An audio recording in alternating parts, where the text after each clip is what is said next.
Hi friends! டிஷ்ஷும் டிஷ்ஷும் cooking சேனல்ல ரொம்பவே ஹெல்த்தியான, அதே சமயம் ரொம்ப டேஸ்டியான பிரேக்ஃபாஸ்ட், டின்னர் ரெசிபி தான் பார்க்க போறோம். நம்ம பாரம்பரிய உணவான சிறுதானியத்தில எவ்ளோ சத்துக்கள் இருக்குன்னு நம்ம எல்லாருக்குமே தெரியுங்க. அந்த சிறுதானியத்தில ஒண்ணான ராகிய வச்சு ரொம்ப ஹெல்த்தியா, அதே சமயம் ரொம்ப டேஸ்டியா ராகி இட்லி எப்படி செய்றதுன்னு பார்க்கலாமா? இந்த ராகி இட்லி செய்றதுக்கு 3 பங்கு ராகி, அதாவது கேப்பை எடுத்துக்கோங்க.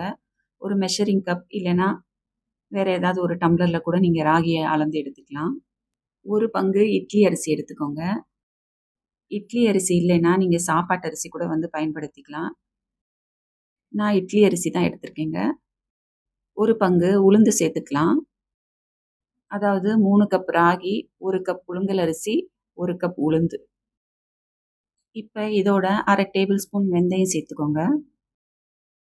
இப்ப இதை நல்லா தண்ணி ஊத்தி, ஒரு 2, 3 டைம் நல்லா வாஷ் பண்ணி எடுத்துக்கலாங்க. ராகில நெறைய தூசி இருக்குங்க. நல்ல குவாலிட்டியான ராகியா பார்த்து வாங்கிக்கோங்க. இதை ஒரு 2, 3 டைம் நல்லா கழுவி எடுத்துக்கலாங்க.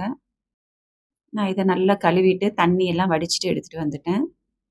இப்போ இதுல ஃப்ரெஷ்ஷான தண்ணீய ஊத்தி ஒரு 4 மணி நேரம் நல்லா ஊற வச்சு எடுத்துக்கலாம். இப்ப பார்த்தீங்கன்னா 4 மணி நேரம் ஆயிருச்சு. நம்ம ஊற வச்ச அரிசி, பருப்பு, ராகி எல்லாம் நல்லா ஊறிடுச்சு பாருங்க. இதுல இருக்க தண்ணி எல்லாம் வடிச்சுட்டு நம்ம மாவு அரைக்க ஆரம்பிச்சிடலாம். நான் இப்போ கிரைண்டர்ல தான் மாவு அரைக்க போறேங்க. நீங்க வேணும்னா மிக்ஸில கூட அரைச்சுக்கலாம். ஆனா மிக்ஸில அரைக்கிறத விட கிரைண்டர்ல அரைக்கும்போது தாங்க மாவு நல்லா பொங்கி வரும். மாவு நல்லா பொங்கி வரும்போது தான் இட்லி நல்லா சாஃப்ட்டா இருக்கும். நம்ம எப்பயும் இட்லிக்கு மாவு அரைக்கிற மாதிரியே கொஞ்சம் கொஞ்சமா தண்ணி ஊத்தி மாவு அரைச்சுக்கோங்க.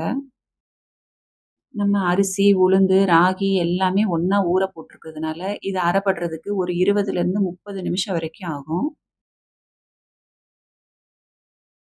பாருங்க, இந்த அளவு நல்லா சாஃப்ட்டா அரைச்சுக்கோங்க. இப்ப இதோட 1 டேபிள் ஸ்பூன் கல்லுப்பையும் சேர்த்து அரைச்சுக்கலாம். உங்களுக்கு வேணும்னா நீங்க பொடி உப்பு கூட பயன்படுத்திக்கலாங்க. கல்லுப்பு போட்டுட்டு 1 நிமிஷம் நல்லா கிரைண்டர ஓட விட்டுருங்க. கல்லுப்பு நல்லா அரைப்பட்டுருச்சு பாருங்க. இப்ப கிரைண்டர ஆஃப் பண்ணிடலாம்.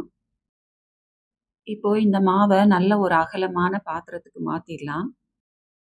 ராகி மாவு புளிச்சதுக்கப்புறம் நல்லா பொங்கி வருங்க. அதனால கூடுமான வரைக்கும் நல்லா பெரிய பாத்திரத்திலேயே மாவ ஊத்திக்கலாங்க. இப்போ இத ஒரு மூடி போட்டு மூடி வச்சிடலாம். இந்த மாவு புளிக்கிறதுக்கு கிட்டத்தட்ட ஒரு 6லேருந்து 8 மணி நேரம் வரைக்கும் ஆகுங்க. இது நல்லா வெயில் காலமா இருக்கிறதுனால ஒரு 6 மணி நேரத்திலேயே மாவு நல்லா பொங்கி வந்துருச்சு பாருங்க. இத நல்லா கலந்து விட்டுக்கலாம். இப்ப நம்ம இட்லி சுட ஆரம்பிச்சிடலாம். இட்லி மட்டும் இல்லங்க, தோசை கூட சூப்பரா வரும். இப்போ ஒரு இட்லி தட்டுல நல்லா எல்லா பக்கமும் எண்ணெய் தடவிட்டு இந்த மாவ ஊத்திக்கலாம்.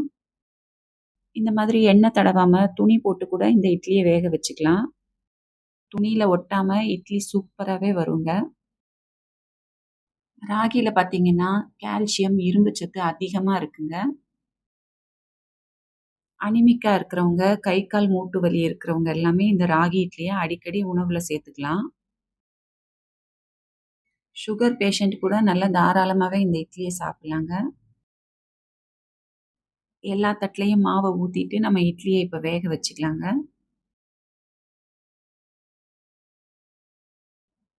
இட்லி பாத்திரத்துல கொஞ்சம் தண்ணி ஊத்திட்டு, தண்ணி நல்லா சூடானதுக்கப்புறம், இந்த இட்லி தட்ட வச்சு ஒரு 10 நிமிஷம் வேக வச்சு எடுத்துக்கலாங்க.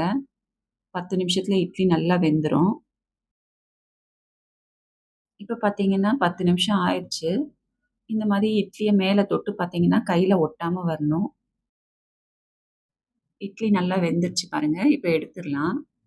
இது கொஞ்ச நேரம் ஆறுனதுக்கப்புறம், நம்ம இந்த மோல்டுலருந்து வெளியில எடுத்துடலாங்க. நல்லா ஆறுனதுக்கப்புறம் ஒரு கரண்டி இல்லன்னா ஒரு சின்ன ஸ்பூன் வச்சு எடுத்தீங்கன்னாலே இட்லி அழகா வெளியில வந்துரும். அவ்வளதாங்க. ராகி இட்லி ஜம்முன்னு ரெடி ஆயிடுச்சு. நம்ம எல்லாருக்குமே தெரியும் சிறுதானியத்துல அவ்ளோ சத்துக்கள் இருக்கு. இந்த சிறுதானியத்துல செஞ்ச இட்லி, தோசைய நம்ம உணவுல அடிக்கடி சேர்த்துக்கிட்டே வரும்போது, உடம்பு ரொம்ப ஆரோக்கியமா இருக்குங்க. நம்ம எப்பயும் செய்ற இட்லி மாதிரியே நல்லா சாஃப்ட்டா பஞ்சு மாரி இருக்கு பாருங்க. இந்த ராகி இட்லிக்கு தேங்காய் சட்னி, தக்காளி சட்னி, சாம்பார் எல்லாமே சூப்பரா இருக்குங்க. எப்பயும் செய்ற இட்லிய விட இந்த ராகி இட்லி ரொம்பவே ஹெல்த்தியானதுங்க. காலையில பிரேக்ஃபாஸ்ட்க்கு மட்டும் இல்லாம நைட்டு டின்னருக்கு கூட சாப்பிடலாங்க. நான் சொன்ன மெஷர்மென்ட்ல இந்த இட்லிய நீங்க வீட்ல ட்ரை பண்ணி பாருங்க. எப்படி இருந்துச்சுன்னு மறக்காம கமெண்ட் பண்ணுங்க. உங்களுக்கு இந்த வீடியோ புடிச்சிருந்துச்சுன்னா, உங்க நண்பர்களுக்கும் ஷேர் பண்ணுங்க. மறக்காம டிஷ்ஷும் டிஷ்ஷும் குக்கிங் சேனலுக்கு சப்ஸ்கிரைப் பண்ணுங்க. Thank you.